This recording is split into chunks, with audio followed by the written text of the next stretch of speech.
पुत्रदा एकादशी। एक दिन धर्मराज युधिष्ठिर ने पूछा, हे कृष्ण, अब आप पौष माह के व्रत के बारे में समझाइए। उस दिन कौन से देवता का पूजन किया जाता है तथा उसकी विधि क्या है। इस प्रकार श्री कृष्ण बोले, हे राजन, पौष शुक्ल पक्ष की एकादशी का नाम पुत्रदा एकादशी है। इस व्रत में नारायण भगवान की पूजा करनी चाहिए। इस संसार में पुत्रदा एकादशी व्रत के सामान्य अन्य दूसरा व्रत नहीं है। इसके पुण्य से मनुष्य तपस्वी, विद्वान और धनवान होता है। इसकी कथा सुनो। भद्रावती नगरी में शुकेतु नाम का एक राजा राज्य करता था। वह निसंतान था तथा उसकी स्त्री का नाम शैव्या था। वह सदैव निपुत्री होने के कारण चिंतित रहती थी। उस पुत्रहीन राजा के पितर रो रो कर पिंड लेते थे और सोचा करते थे कि इसके बाद हमें कौन पिंड देगा। उधर राजा को भी बंधु बाधव मंत्री, राज्य, हाथी, घोड़ा आदि से भी संतोष नहीं होता था। उसका एकमात्र कारण पुत्रहीन होना था। वह विचार करता था कि मेरे मरने पर मुझे कौन पिंड देगा। बिना पुत्र पितरों और देवताओं के उद्धार नहीं हो सकते। जिस घर में पुत्र ना हो वह सदैव अंधेरा ही रहता है। इस तरह राजा रात दिन इसी चिंता में लगा रहता। एक दिन राजा ने अपना शरीर त्याग देने की सोची, परंतु विचार करने लगा, आत्महत्या करना महापाप है। राजा इस तरह मन में विचार करके एक दिन छिपकर वन को चल दिए और वन में पक्षियों और वृक्षों को देखने लगा। वन को सुहावने दृश्य को देखकर राजा को सोच विचार में दोपहर हो गया। अब राजा को भूख और प्यास लगने लगी। राजा प्यास के कारण बहुत बेचैन होने लगा और पानी की तलाश में आगे बढ़ा। कुछ आगे जाने पर उसे एक सरोवर मिला। उस सरोवर के चारों तरफ मुनियों के आश्रम वन थे। उस समय राजा के दाहिने अंग फड़कने लगे। राजा मन प्रसन्न होकर सरोवर के किनारे बैठे हुए मुनियों को देखकर घोड़े से उतरा और दृढ़ करके उनसे सम्मुख बैठ गया। राजा को देखकर मुनीश्वर बोले कि हे राजा, हम तुमसे अत्यंत प्रसन्न है। तुम इस जगह कैसे आए, सो कहो। इस पर राजा ने उनसे पूछा, हे मुनीश्वर, आप कौन हैं और किस लिए यहाँ पधारे हैं। मुनि बोले, हे राजन, आज पुत्र की इच्छा करने वालों को उत्तम संतान देने वाली पुत्रदा एकादशी है। हम लोग विश्वदेव और इस सरोवर पर स्नान करने आए हैं। इस पर राजा बोले, हे मुनीश्वर, मेरे भी कोई पुत्र नहीं है। यदि आप मुझ पर प्रसन्न हो तो एक पुत्र का वरदान दीजिए। मुनि बोले, हे राजन, आज पुत्रदा एकादशी है। आप इसका व्रत अवश्य ही करें। भगवान की कृपा से आपके अवश्य ही पुत्र होगा। मुनि के वचन को सुनकर राजा ने उस दिन व्रत तथा पारायण किया और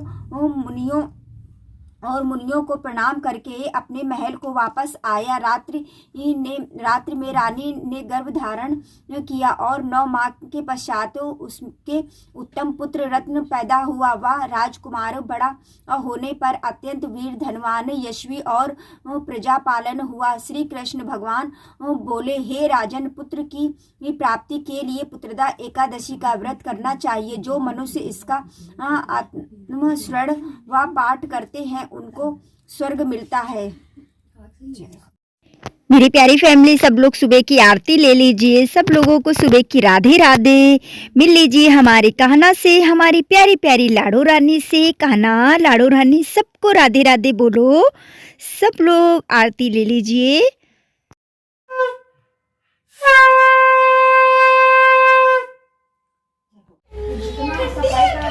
इधर देख, इधर।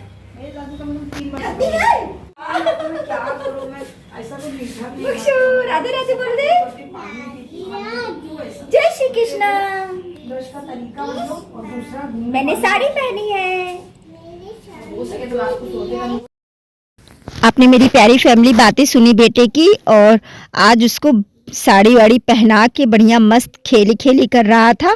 और मैं आ गई हूँ अपनी प्यारी सी रसोई में, बर्तन भी धुले ले रही हूँ। आज ज़्यादा कुछ खाने में विशेष नहीं बनाया था, दाल बनाई थी, रोटी बनाई थी, तो बर्तन धुले ले रही हूँ। बाकी सारा काम हो ही चुका है, थोड़ा बहुत रह गया है। सब लोगों को सुबह की राधे राधे। आशा करते हैं आप सभी अच्छे होंगे, स्वस्थ होंगे, मस्त होंगे। मेरे प्यारे छोटे भाई बहनों को ढेर सारा प्यार, बड़ों को चरण स्पर्श। दिन की शुरुआत हो रही एक नए व्लॉग के साथ में, एक नई उम्मीद के साथ में, एक नई आशा के साथ में। यही कपड़े धुल लेती हूँ क्योंकि ताज़ा पानी आ जाता है तो ठंड भी मतलब बिल्कुल भी नहीं लगती है। फिर आ गई हूँ इसकी बेडशीट चेंज करने, दूसरी बिछा दी है। लेटता तो इधर कोई नहीं है, काफ़ी दिन से बेडशीट बिछी थी, मैंने कहा चेंज करके दूसरी बिछा देती हैं। ये भी धुल देंगे, मशीन लगाओ तो फिर लगता है ये भी कपड़ा धुल लो, वो भी धुल लो। और सर्दियों में तो पूछो मत कपड़ों का हाल, इतने ज़्यादा कपड़े होते हैं हर जगह, मतलब कपड़े ही कपड़े दिखते हैं। कहाँ कपड़े रखो, क्या करो क्या नहीं, समझ में नहीं आता है। और ताज़े ताज़े पानी से कपड़े धुलो तो सही भी रहता है, ठंड भी नहीं लगती है। सुबह बहुत जल्दी होती है, कपड़े मतलब धुल भी ना पाओ, तो मैंने कहा बाद में ही कपड़े धुलेंगे। फिर मशीन लगाओ तो एक साथ सबके कपड़े हो जाते हैं। एक तो मोटे मोटे कपड़े सूखते नहीं हैं, बिना ड्रायर के कपड़े दिक्कत तो बहुत होती है। बस मुझे मशीन का तो इतना नहीं है, हाथ से भी कपड़े धुल लो, लेकिन सबसे ज़्यादा सर्दियों में ड्रायर की ज़रूरत होती है। मिलती हूँ आप सबसे कपड़े धुलने के बाद में, भागवत में मिलूंगी। आज तारीख है 10 जनवरी, दिन है शुक्रवार। तो आप सभी को पुत्रदा एकादशी की बहुत बहुत हार्दिक बधाई हो। आ गई हूँ मैं भागवत में, तो आप लोग भी आइए मेरे साथ में, भागवत का आनंद लीजिए।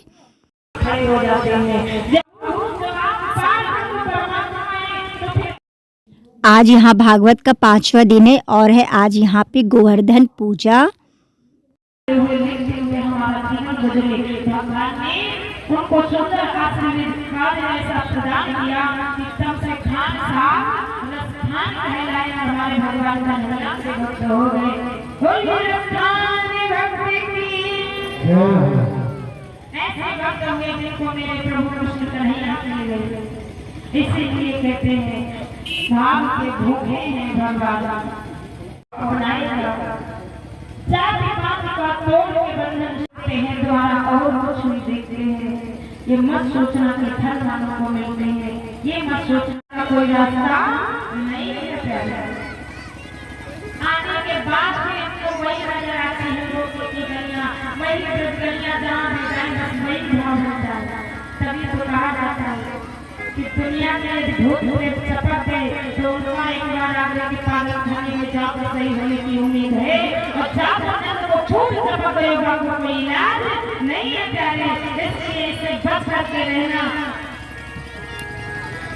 एक बार मिल जाए तो कभी दूर नहीं होता है। कमियां क्या सोचना मेरी नई कमी है, इसके लिए कुछ भी करता चिल्ला रही है, सीख जा रही है, कुछ बस नहीं चला है, आज सामना नहीं रहा है तो उसी से धराशायी हो जाती है।